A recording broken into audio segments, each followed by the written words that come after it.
अहिल्यानगर जिल्ह्यातील 8 पंचायत समितीच्या मतदानाला मंगळवारी 2 डिसेंबरला सुरुवात झाली। उर्वरित 4 पंचायतीसाठी नव्याने निवडणूक कार्यक्रम आखला जाणार आहे। त्या 4 पालिकांच्या निवडणुका 20 डिसेंबरला होते। आता असाच आरक्षण व न्यायालयीन घोळ पंचायत समिती निवडणुकीतही पाहायला मिळणार आहे। नगर जिल्ह्यातील श्रीरामपूर व अकोले पंचायत समितीच्या गणातील आरक्षण जागांची संख्या 50% पुढे जात असल्याने या दोन्ही ठिकाणच्या गणांचे आरक्षण नव्याने निश्चित केले जाणार का हा प्रश्न आहे। आता याबाबत जिल्हाधिकारी काय निर्णय घेतात याकडे लक्ष लागले आहे।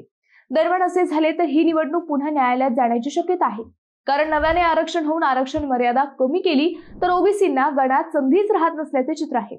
श्रीरामपूर व अकोल्यात नेमकं काय झालं हाच विषय आज आपण समजून घेऊयात। नमस्कार, मी अद्वैता आणि आपण पाहत आहात अहिल्यानगर लाईव्ह 24, नगरी राजकारणाचं परफेक्ट अनालिसिस। सध्या स्थानिक स्वराज्य संस्था निवडणुकांची रणधुमाळी सुरू झाली आहे। पालिका, नगरपंचायती, महानगरपालिका तसेच जिल्हा परिषद व पंचायत समित्यांच्या निवडणुका होणार आहेत। या सर्व निवडणुकात आरक्षण मर्यादा ही 50% पुढे जाता कामा नये असे स्पष्ट आदेश न्यायालयाने दिले आहेत। यापूर्वी स्थानिक स्वराज्य संस्थांचे आरक्षण चर्चेत आले। आता पंचायत समितींची चर्चा सुरू झाली आहे।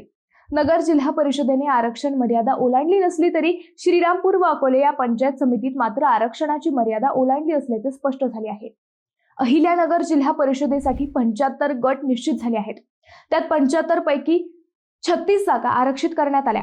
हे आरक्षण अनुसूचित जाती, अनुसूचित जमाती, इतर मागासवर्ग यासाठी ठेवण्यात आले। ओबीसीसाठी 27% आरक्षण निश्चित करून 20 जागा आरक्षित करण्यात आल्या। हे आरक्षण 48% झाले, म्हणजेच 50%च्या आत झाले। त्यामुळे जिल्हा परिषदेच्या निवडणुकीला कोणताही व्यत्यय येणार नाही हे स्पष्ट झाले। परंतु आता पंचायत समित्यांचे आरक्षण चर्चेत आले आहे। नगर जिल्ह्यातील 14 पंचायत समित्यांपैकी श्रीरामपूर व अकोले या 2 पंचायत समित्यांचे आरक्षण हे 50%च्या पुढे गेल्याने या निवडणुकांचे पुन्हा आरक्षण काढले जाणार का हा प्रश्न निर्माण झाला आहे। त्यामुळे अगोदरच्या आरक्षणात गुडघ्याला बाशिंग बांधलेल्या इच्छुकांची धगधग वाढली आहे। आरक्षणात बदल झाला तर त्यांच्या तयारीवर पाणी पडणार आहे।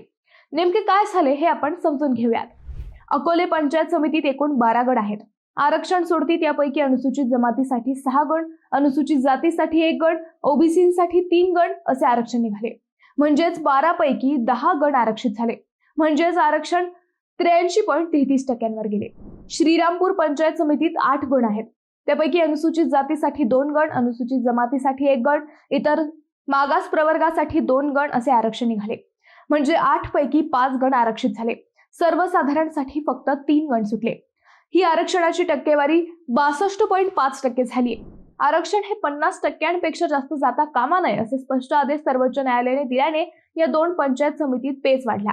न्यायालयीन निर्णयाच्या अधीन राहून आहे तेच आरक्षण कायम ठेवून निवडणूक घेतली जाते की नव्याने आरक्षण काढले जाते हे लवकरच स्पष्ट होईल। त्यातही अकोल्यातील पेच मोठा आहे। अकोल्यात 50% आरक्षण मर्यादा पाळण्यासाठी नव्याने आरक्षण काढले तर ओबीसीसाठी आरक्षित असलेल्या 3 जागा रद्द कराव्या लागतील, कारण अनुसूचित जमाती व जातींची लोकसंख्या पाहता त्यांचे आरक्षण कायम राहील असे सांगितले जात आहे। आता ओबीसींच्या जागा रद्द झाल्या तर ही निवडणूक पुन्हा न्यायालयात जाईल, हा पुन्हा वादाचा मुद्दा होईल। आता या सगळ्या प्रक्रियेला बराच वेळ लागू शकतो। त्यामुळे पंचायत समिती निवडणुकांच्या कालावधीपर्यंत अकोले व श्रीरामपूरचा पेच सुटेल का हे पाहावे लागणार आहे।